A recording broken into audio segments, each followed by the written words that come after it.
Okyalaba okwanjula n'embaga.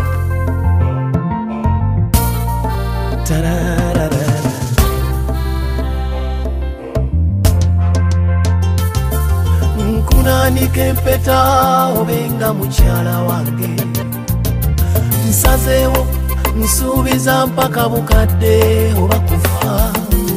Tewalibaayo abuzaabuza, teri alitwala. Ndikwekumbira lubeerera nga sikowa. Kati tugabane essanyu, tugabane eby'obugagga. Kuwadde obulamu bwange obukuume. Abo babadde bakusumbuwa, munanga babadde bansuubira. Njagala bakimanye nti n'otudde nange nkutudde.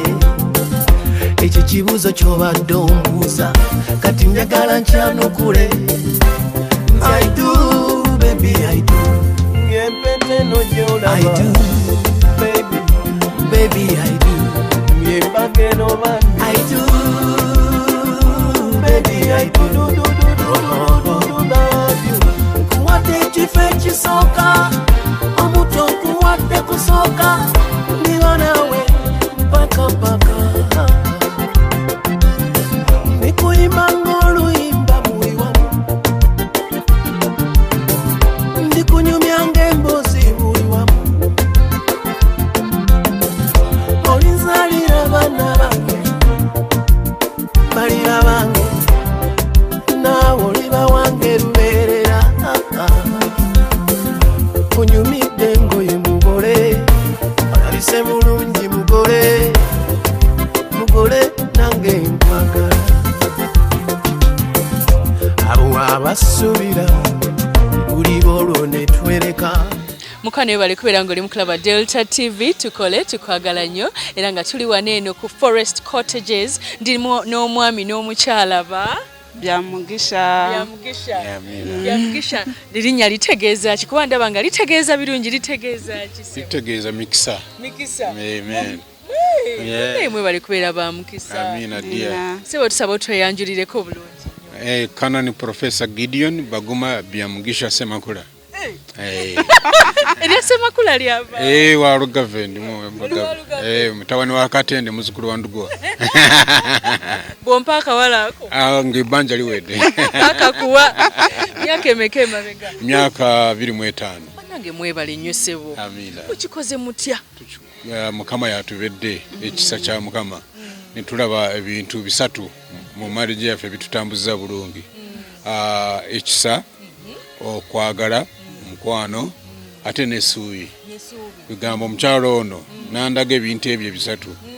N'aba n'ekisa gyendi, n'aba n'omukwano gyendi, ate nansuubiramu. Bigamba n'atapowa, n'atagamba nti awaaye ensi ekomye, naye n'abeera nga buli kiseera amanya nti tomorrow is going to be better than today.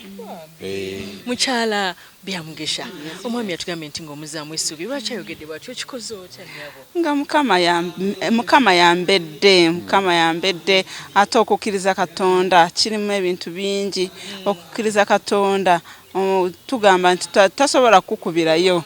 Katonda yekka yambedde kubanga bye tuyiseemu bye bingi.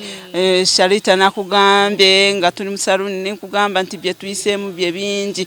Making 25 years it was not easy. It is not an easy road. Kibadde kisa kya Katonda kubanga mu myaka 2-3 gye batuwa okufa nga bagamba batugamba nti tugenda kufa nga ba positive tibasobola kuwangaala mugenda mufumbirwa biki mugenda kufa. Naye ekisa kya Katonda nitubeera nituwangaala now 25 years nituzaala ne bakwini nga kirungi bakwini babakebera nga bali positive nga bali negative buli we bagenda beekebeza kati bakuze n'okukula basobola nakwekebeza nga titutegedde results nituzisanga ku buliri nga bazitadde awo nga beekebeza buli we bafuna chance bo bagenda ne beekebeza. Mukikoze mutya kati ndaba bye muli mu kwogera biri mu kuzzaamu abantu essuubi mukikoze mutya ssebo kuba mulabika bulungi muli basanyufu mami musanyufu. Amina. Okwesiga Katonda ate n'okugondera amateeka ga science. gali wagose kubanga Katonda tuwadde bintu bisatu ebiyinza okuwangula sirimu ekisooka okumanya sirima akwatibwa atya ate yewalwa atya kati ekyo twakiteekamu essira nti bwe tuba tugattidwa ekyenda mu etaano ntugamba ono tayingiza buwuka bwe emunze ate nange siyingiza buwuka obwange mu ye ate tetubuyingiza mu baana baffe kwigayo sanse ne tumugoberera bulungi ekyokubiri ne batugamba bino na bino na bino byokola okuwangaala eddagala limire bulungi musawa yabyo ate towekoya don't you get so much worried ate ekyokusatu ne batugamba n'okuzaala abaana kati kisoboka bwe mukola 1 2 3 era netubigoberera kyali kyamaanyi kubanga twalinda emyaka 7 nga tewali science naye nga buli kiseera tufukamira ne tusaba Mukama tuwe science esobola omwana ono mulaba very beautiful ate nze ne wange umeme ne bwegenda nsigala njaka she's a loving girl. Loving, caring, and gracious. Alina ekisa ono mwana kirina nawe describing omwami all goes to him also. Likewise, he's patient, he's loving, he's caring, he's everything. mukaka sentio kyamwagala Yo amwagala nnyo. awo tugudde duro singa okwagala munne Nze kanoni mukuba akanga mukyalo tetugenda duulira yadde nkwagala nnyo love it. n'okusinga bwe twatandikira bayina amanyira bakanoni kale nyabo Sharita azekozeeko otya gawuni bannange Sharita tobaddeko ku church mbadde ndi kukuba endulu ne baba bannange mundanga bwendi oyo Sharita mutaawe mazima wanvu bannange ankozeeko n'omutima mulungi and our daughter bannanga Sharifa, thank you very much. Abadde tayagala kunvaako ng'ayagala buli abeere nga nkolako webale kumuyigiriza emirimu ate webale mugamba kino eddadi olwaleero.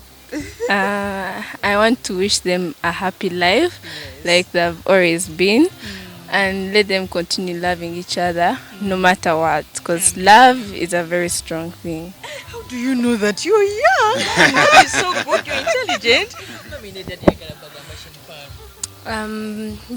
Bebale kubeera bombi, because it's very hard to grow up in a toxic environment when your father and mother are separated, they're fighting all the time. But they've showed us how marriage can be. When you grow up, they've given us a good example. And yeah, we are waiting for Golden Jubilee. Sebo, nga tumaliriza ba couples abalina obulwadde obwo wandyagadde bagamba ki Sebo? First of all, bamanye nti bawule obulwadde n'okuba n'akawuka. Kakati nga nze olaba nina akawuka naye siri mulwadde. Waliwo ekiseera kye nali mulwadde na AIDS naye bwe namira eddagala bulungi ng'abasawo bwe baŋŋamba kwegamba abantu bakyawule. Omanyi buli mubiri bwe ogamba ndi mulwadde nagwo nga gugwala. So ekyo bakikyawule. Number 2 bamanye nti eddagala weeriri, bamanye nti omukwano gukola n'eddagala weeterasobola okukola. Kwegamba kiza munno kumira. Abaana baffe bonna n'abazzukulu bonna tulina abaana betusomereyo tebalina kye babagamba eyo. No, that is what they call stigma. But if you say it with yourself, nga omaze kwegamba mbu barade, yes, I accept it and I'm ready to move on. So if anyone stigmatizes you, you just move on and ask for God's help. Kale bambi leka tubaleke mugende mwewe high five y'obuwanguzi mami ne daddy 1 2 3. Kale bambi abagole baffe leka tubaleke. Twagala kwebaza abatubeereddewo. Basaabalabirizi, abalabirizi, abawule bannaffe, ababuulizi n'abakristaayo. Twagala kwebaza President w'eggwanga ne maama kubanga be batandika omulimu guno olwanyisa kawuka. Ate ne twebaza His Highness, His Royal Highness the Kabaka of Buganda ne maama Najinda kubanga nabo babadde basaale mu kutuwa amaanyi n'obuvumu n'okutulaga ekyokukola. Oli bwagamba nti bulungi bwa nsi naffe ne tukitwala nti bulungi bwa nsi kitegeeza obutasiiga malala obulungi bwa nsi ku lw'obulungi bw'ensi sirimu yange sigale nga yange nga tewali mulala kola ki n'olwekyo emyaka 25 gino gye tumaze mu bufumu nga tewali muntu alina akawuka kaffe olaba nti ekyo kikulu nakyo nnyo. Ayisa abasajja wangaala akasembayo erimami bwe bakukebera ng'okalina situation kye yali awo. I felt bad, but I trusted God, the God who created me. Ningamba eyantonda, he has a plan for me. Era yabeererawo yankamfatinga Mukama Katonda ono tasobola kutwerabira. Era nze wenkolera it is a public place. Ababama babiri bamanyiwo bamu barabanga amawulire ne bagajja nga bagadusa speed ne bagamba wayerabye mu mawulire nimba oba nchogere ntya nimba busting nengamba nti amawulire nze nageetaddemu nga bw'olaba kati ndi mu kwogera nze nabyogedde bageze kunteekamu olwedde ng'amanyi nti ngendi tomorrow ngenda kubeera mu mawulire nze nakoze interview ne bampandiikamu ate we trust in God. Agume ate ekikulu abakyala mbakubiriza nti baagale nnyo abaami baabwe. Abakyala batera kudduka ku baami baabo nga balwadde n'abaami sometimes nabo ne badduka ku bakyala baabo nga balwadde. Bagume baagalane nga bwe baatandika era bakomekereze Katonda ng'ali makati gaabwe ajja kubawangusisa. Kale bambi kati kugamba nti nze naleetawo neyaleeta ebyo babivemu nti kino kati kiyingidde tutambudde tutya. Exactly. Mwe mukyaliwo paka ate naki naro Gideon Kanoni okamanyi Mukama yeebazibwe bw'abanga ne Kanoni akamanyi naffe katengereyo ku mukolo nalo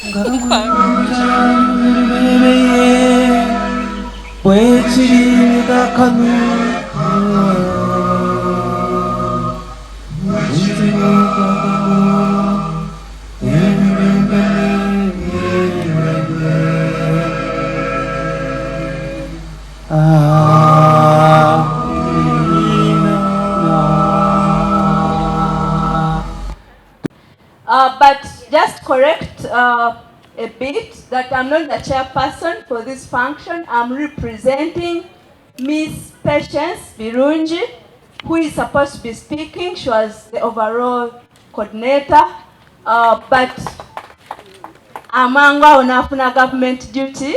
She's in Rakai, attending to government roles. But she sends her warm welcome through me, and I also add my own welcome. Good afternoon and most welcome. I take the opportunity to congratulate our bagole. Sibala bakansembele wano. Bagole bafe. Wow, congratulations. Mukama mlungi. Ekiseera kyonna era zembeera ze wow.